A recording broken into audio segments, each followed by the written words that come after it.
اور انہوں کو امتحان میں کامیاب ہوئے. قال انی جاعلک للناس اماما. اللہ نے فرمایا ابراہیم میں تجھے لوگوں کا امام بناؤں. اتنی آزمائشیں کی کامیاب ہوئے تو اللہ نے کیا خوشخبری دی کہ میں تجھے دنیا کے کائنات کے لوگوں کا امام بناؤں گا. قال ومن ذریتی. ابراہیم نے کہا پاک پروردگار میری نسلوں کو بھی کائنات کا امام بنا دے. قال لا ینال احد الظالمین.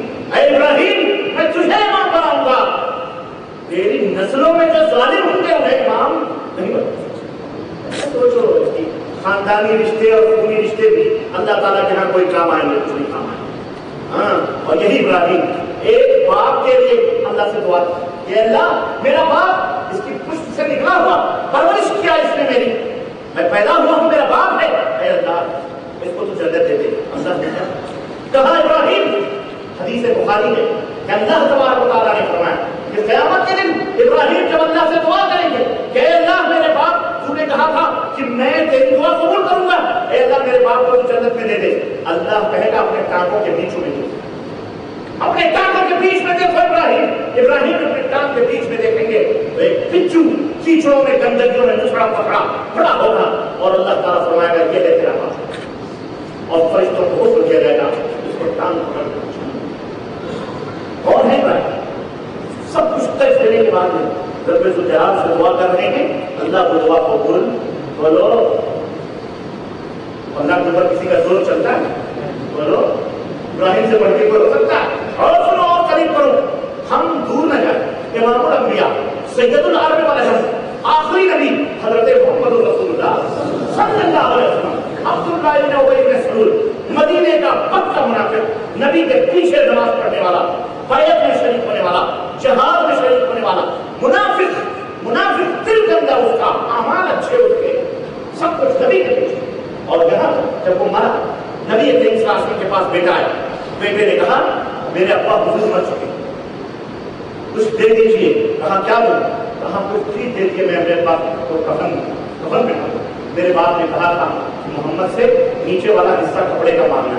نبی صلی اللہ علیہ وسلم نے اپنی نیچے جو بنیادی کی طرح پہنی جاتی ہے, اللہ کے نبی نے اپنے جسم سے اتارا ہوا وہ لباس اس کے کفن کے لیے دیا, کفن پہنایا گیا اس کو, نبی کا لباس پہنایا گیا. خبر میں جب جنازہ تیار ہوا بیٹا آیا, کہا جنازہ تیار ہے, نماز پڑھنے کے لیے چھوڑو. کون ہے یہ؟ راس المنافقین, منافقوں کا سردار. نبی کریم صلی اللہ علیہ وسلم گئے اور نماز کے لیے کھڑے ہوئے. حضرت عمر نے پیچھے سے ہاتھ چھوڑا, اللہ کے نبی یہ مردود منافق, اس کی نماز جنازہ آپ پڑھاؤ گے؟ اللہ کے نبی نے ہاتھ چھڑک کیا, کہا عمر تم کون ہوتے ہو مجھ کو روکنے والے؟ میرے اللہ نے مجھے نہیں روکا, تم کون؟ ہاتھ چھوڑو.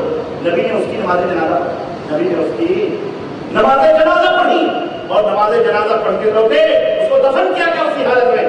اللہ تبارک و تعالیٰ نے آسمان سے آیت نازل فرمائی اور کہا لا تصلی علی احد منهم مات ابدا. اے میرے نبی ایسے لوگوں کی آئندہ کبھی نماز جنازہ کے اوپر کھڑے نہ ہونا. یہ کافر ہے, ہم ان کو معاف کر سکتے ہیں.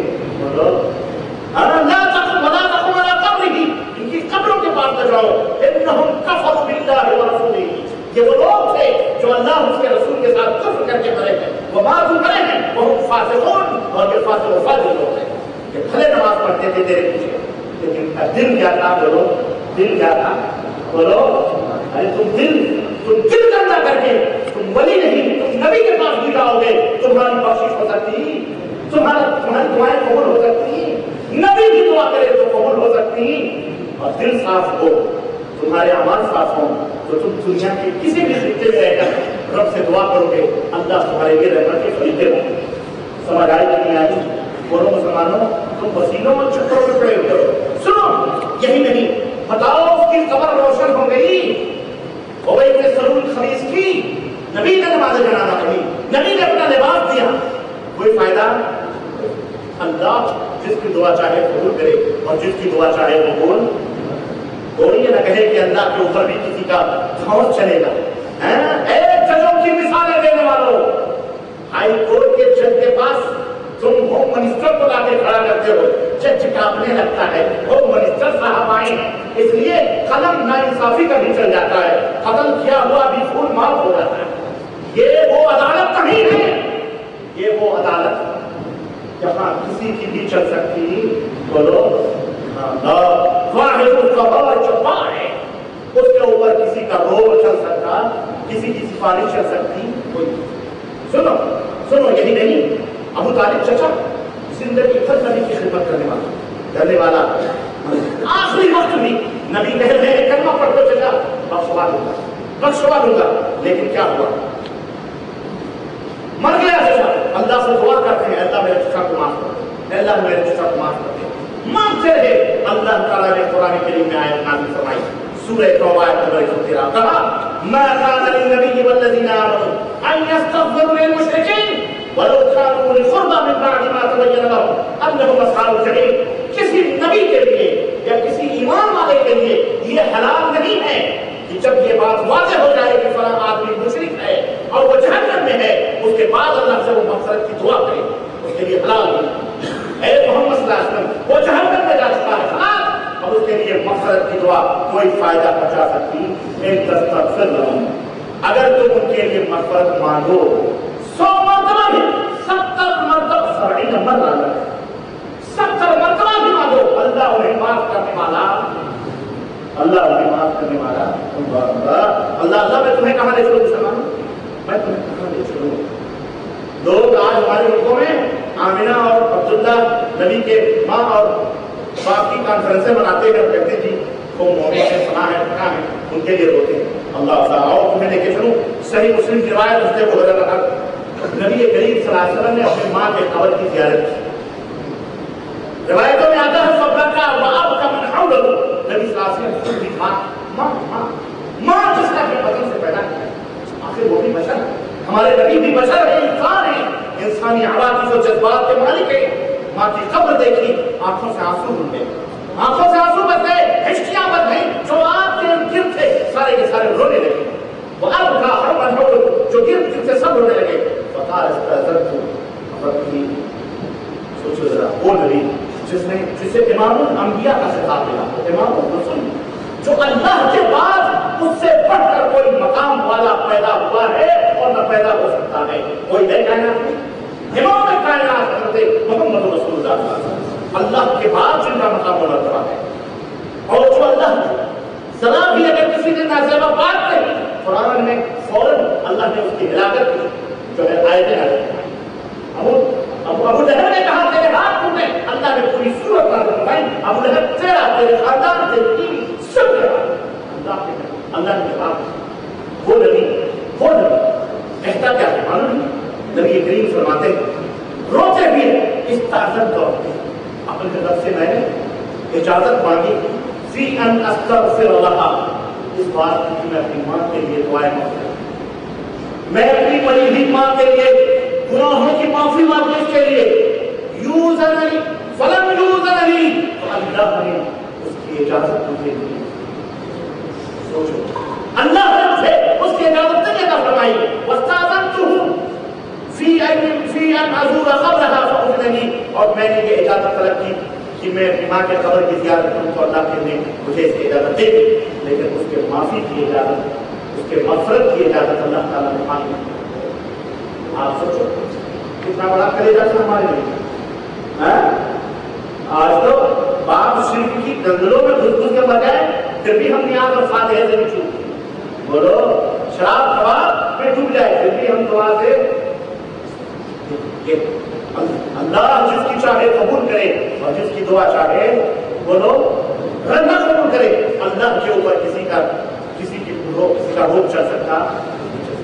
اور سنو یہ صرف کافروں کے لیے کوئی کہہ سکتا ہے، وہ تو کافر تھے اس لیے قبول نہیں کیا، مسلمانوں کے لیے اللہ کے نبی فرماتے ہیں سألت ربی ثلاثا، میں نے اپنے رب سے 3 دعائیں مانگی، سألتہ اللہ یہلک امتی بالغرق، میں نے سوال کیا کہ میں اللہ میرے امت کو سیلاب میں غرق نہ کرنا، فاعطانیہا، تو اللہ نے میری یہ دعا قبول کر۔ وسألتہ اللہ یہلک امتی بالسنہ فاعطانیہا، میں نے کہا میری امت خشک سالی میں نہ مرے، اللہ نے مجھے یہ عطا فرما دیا کہ میری امت خشک سالیوں سے نہیں ہلاک۔ وسألتہ اللہ یجعل بأسهم بینہم فمنعنیہا، میں نے اللہ تعالیٰ سے کہا کہ اللہ آپس میں میری امت قتل و غارت گری نہ کرے، ایک دوسرے کو کاٹے پیٹے نہیں، تو اللہ نے مجھے منع فرما دیا اور کہا یہ دعا تو میں قبول، بلکہ اسی کے ذریعے سے وہ طہارت ہوتی ہے۔ اللہ پاک صافی میرے بھائیوں معلوم ہوا اللہ چاہے تو پیغمبروں کی بھی دعا فرما دے اور چاہے تو چونٹی کی بھی دعا قبول فرما دے۔ اللہ چاہے تو پیغمبروں کی دعا، تمہیں معلوم ہے چونٹی کی دعا، چونٹی کی دعا حضرت لقمان علیہ السلام اور سلیمان علیہ السلام اپنی فوج کو لکھتے نکلے، بہت بڑی خشک سالی تھی، بہت سال آیا، بالکل سوکھا پڑ گیا، بھوکم پڑ گیا، بالکل چاروں طرف پانی برسات رہی، فوج کو لے کے نکلے کہ چلو اللہ سے دعا کرتے ہیں۔ ابھی یہ میدان میں نکلے تھے کہ حضرت سلیمان کے ہونٹوں میں مسکراہٹ کھیل گئی اور کہنے لگے لوگوں واپس چلو، دعا کی ضرورت نہیں ہے۔ کہنے لگے کیوں؟ کہنے لگے میں نے ایک چونٹی کو دیکھا، اپنے دونوں ننھے ننھے پیروں کو آسمان کی طرف اٹھائے ہوئے دعا کر رہی ہے، پاک پروردگار میں تیری ایک مسکین ادنا سی مخلوق ہے اللہ، میں تو کوئی گناہ نہیں کی ہوں، بندوں نے تیرے گناہ کیے ہیں اللہ، ان کی وجہ سے جو تم نے بارش روکی بھی ہے، اے اللہ ہمارے اوپر رحم فرما، ہمارے لیے بارش نازل فرما، اے اللہ ہمارے اوپر رحم فرما، ہمارے لیے بارش نازل فرما۔ وہ چونٹی اللہ سے دعا کر رہی ہے دونوں ٹانگوں کو اٹھائے ہوئے، لوگوں اللہ اس کی سنے گا۔ ابھی فوج پلٹی بھی نہ تھی کہ اللہ نے آسمان سے برکھا ایسی برسائی کہ اپنے گھر تک آنے چاہتے سارے اور چل سنو، چونٹی کی چاہے تو سن رہے اور نبی کی چاہے سمجھ آئی تو چونٹی جو سلیمان علیہ السلام اس کی آواز بھی سمجھتے تھے، اللہ نے وہ عطا فرمایا، تو چونٹی کو جو سلیمان علیہ السلام کے پاس وسیلہ لینے آنا چاہیے تھا نہیں آنا چاہیے؟ کیا ہمارے سب کے نبی ہیں، ہماری زبان سمجھتے ہیں، آپ اللہ سے دعا چونٹی بھی وہابر کیوں کی اللہ سے ڈائریکٹ آتی؟ ہو سکتا ہے آج کے دور میں کوئی کہہ دے دنیا وہابر نہیں ہوگی، وسیلے کے بغیر وسیلہ سنو مسلمانوں، وسیلہ تین چیزوں کا حلال ہے اور کیا سب حرام۔ نمبر ایک اور سے سنو، میں بات ختم کرنا چاہ رہا ہوں اور باتیں بہت زیادہ ہیں اس قانون سے، میرے پاس وقت نہیں ہے اور آپ کے پاس بھی ٹائم نہیں ہے۔ نمبر ایک اللہ عز و جل کے اسما اور اس کے صفات کا وسیلہ لینا، جب بھی دعا کرو کرنا ہے اگر تو اللہ اے اللہ تو رحمان تو رحیم ہے، ہمارے اوپر رحم کر، یا مقلب القلوب ثبت قلبی علی دینک، اے دلوں کے بدلنے والے میرے دل کو اپنے دین کے اوپر ثابت قدم کر، یا رحمان یا لطاف تو روزی دینے والا ہے، ہماری روزیوں میں اضافہ ہے، اس کے صفات اس کے جو نام ہیں ان کا وسیلہ، اللہ تیرے ناموں کا وسیلہ، تو رحمتوں والا ہے، برکتوں والا ہے، تیرے پاک نام سے ذریعے سے ہم اعوذ بکلمات اللہ التامات، اللہ کے کلام، اللہ کے صفات، اللہ کے اسما سے وسیلہ لینا۔ اللہ رب العزت قرآن کریم میں فرمایا وَلِلَّهِ الْأَسْمَاءُ الْحُسْنَىٰ فَادْعُوهُ بِهَا، اللہ کے پیارے پیارے نام ہیں اس لیے پیارے پیارے ناموں سے اللہ کو پکارو۔ نمبر ایک، اسی طرح سے اللہ کے نیک اور صالح بندے جو زندہ ہیں ان سے دعا کروانا، جیسے نبی صلی اللہ علیہ وسلم زندہ تھے تو صحابہ کرام کے پاس آ کے کیا کرتے تھے؟ دعا کرواتے تھے کہ آپ دعا کریں کہ اللہ تعالیٰ بارش نازل فرمائے، آپ دعا کریں میں شفایاب ہوگا۔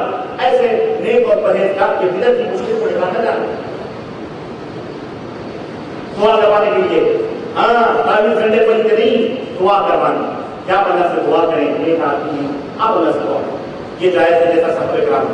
اور نمبر تین، آپ کے جو اعمال صالحہ ہیں، اے اللہ میں تیرے نبی کی اتباع کرتا ہوں، اس اتباع کے وسیلے سے تیرے نبی سے محبت کرتا ہوں، مومنوں سے صالحین سے محبت کرتا ہوں، اس محبت کے وسیلے سے، اس محبت کی، اس اتباع کی، نہ کہ محمد کے وسیلے سے، نہ کہ وہ مومن کے وسیلے سے، نہ کہ فلانے کے وسیلے سے، فلانے کے صدقہ اور تسیر میں، یہ تمام سب بدعت اور حرام ہیں۔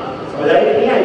ہاں، مومنین سے صالحین سے جو محبت ہے، جو الفت ہے، نبی کی جو اتباع ہے، آپ کی جو نماز ہے، آپ کے جو روزے ہیں، اللہ میں اپنے والدین کا فرمانبردار، اپنے والدین کے ساتھ میں نے نیکی کی ہے، فلانے کے ساتھ اللہ وہ بڑھ رہے تھے، میں نے علاج کے لیے پیسے دیے ہیں، اللہ یہ تیری رضا کے لیے کیے تھے، میرے بھی مصیبتوں موجود، یہ کیا ہے؟ کیا ہے؟ کتنے وسیلے بولو؟ اللہ کے اسماء و صفات، نبی کریم صلی اللہ علیہ وسلم جیسے صحابہ نبی سے دعا کرواتے تھے ایسے ہی کسی نیک اور صالح آدمی سے، مومن آدمی سے دعا کروانا۔ اور نمبر تین، اپنے اعمال صالحہ کو بطور وسیلہ پیش کرنا۔ بخاری شریف کی وہ روایت بڑی معروف ہے، آپ نے بچپن میں پڑھی ہوگی، وہ تین مثال تعلیم میں بھی بچوں کے پڑھائی جاتی ہے، وہ تین آدمی جو غار میں جا کے پھنس گئے تھے اور انہوں نے اپنے والدین اور چچے کی بیٹی اور ایک مزدور کے تعلق سے دعا مانگی اپنے اعمال تو اللہ نے ہمیں کشادگی عطا فرمائی وہ یاد یہ تین طریقے حلال ہیں جائز. اس کے علاوہ جتنے بھی وسیلے کے طریقے ہیں یاد رکھو یہ فارمولہ بتا رہا ہوں. اس کے علاوہ جتنے بھی وسیلے کے طریقے ہیں سارے کے سارے ناجائز حرام شرک کی طرف جانا ہے. سمجھ آئی آپ کو؟ یہ میری پوری وسیلے کی گفتگو کا نچوڑ اور دوسرے بات اور میرے بھائیوں باتیں تقسیم کی. انشاءاللہ پھر کبھی کسی موقع پر کسی موضوع پر میں روشنی ڈالوں گا. لیکن اس وقت اتنی بات کر کے کہ حلال وسیلے یہ ہیں جائز وسیلے یہ ہیں اور حرام اور ناجائز وسیلے. تو کسی درگاہ کسی بھی مزار کسی بھی شدے کسی بھی عرب کسی خانقاہ کسی صدقہ کسی حسین سب فلاں فلاں کہیں نہیں. اچھا بات کی بات اگر آپ اجازت ہے تو ایک بات اور لوگ کہتے ہیں کہ علی مشکل فلاں مشکل. میں ایک بات آپ کو بتاؤں بڑے مختصر انداز میں. انبیاء علیہ السلام آئے. آپ بتاؤ کہیں کوئی ہمارے کلام بتا سکتا ہے کسی نبی نے کسی نبی کو بوقت مصیبت کبھی پکارا؟ نوح کے اوپر مصیبت آئی زکریا حضرت یحییٰ کو چیر دیا کہ کسی نبی کو پکارا؟ چلو ٹھیک ہے.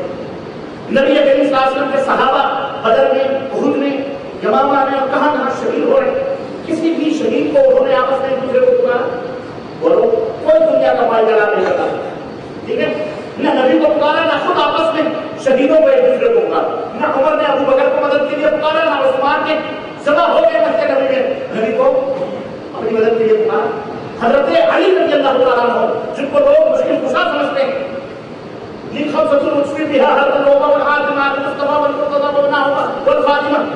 یہ ہمارے مشکلوں کے حل کرنے والے مشکل کشا علی دو دشمن کی نبی جے بجرنگ بلی. ایسے وہ بھی کہتے ہیں جے بجرنگ بلی تو مسلمان کہتا ہے نعرے حیدری یا علی دو دشمن کی نبی. یا بس میں خود کمپٹیشن چلتی ہے. میں یہ کہہ رہا ہوں کہ حضرت علی کو شہید کیا گیا کہ نہیں شہید کیا گیا؟ بولو. حضرت علی نے کسی کو پکارا؟ اچھا ایک بات بتاؤ مسلمان بیٹا باپ سے زیادہ قریب ہوتا ہے یا برائے باپ سے کسی کے باپ سے زیادہ قریب؟ بولو. بیٹا قریب. حضرت حسین میدان کربلا میں نفوس قدسیہ کے ساتھ بڑا بولنا بولتے ہیں لوگ شہید کیے جا رہے ہیں. حضرت حسین نے اپنے باپ کو بولو بلایا کیوں؟ ان کا عقیدہ نہیں تھا کہ علی مشکل کشا ہے؟ بولو مسلمانوں. حضرت حسین نے میدان کربلا میں اپنے باپ علی کو جو شہید کر دیے گئے کیوں نہیں پکارا؟ اگر حسین نے نہیں پکارا تو بتاؤ ان کے اوپر بھی وہابی کا دبا لگاؤ گے؟ اور اگر حسین وہابی ہیں تو الحمدللہ خادمان حسین بھی وہابی. ہم غلامان حسین بھی وہابی ہیں. ہم نماز رسول کے غلام ہیں. الحمدللہ ہمیں اس کے اوپر فخر ہے. ہمارا عقیدہ ان کا اور ان کا عقیدہ بولو.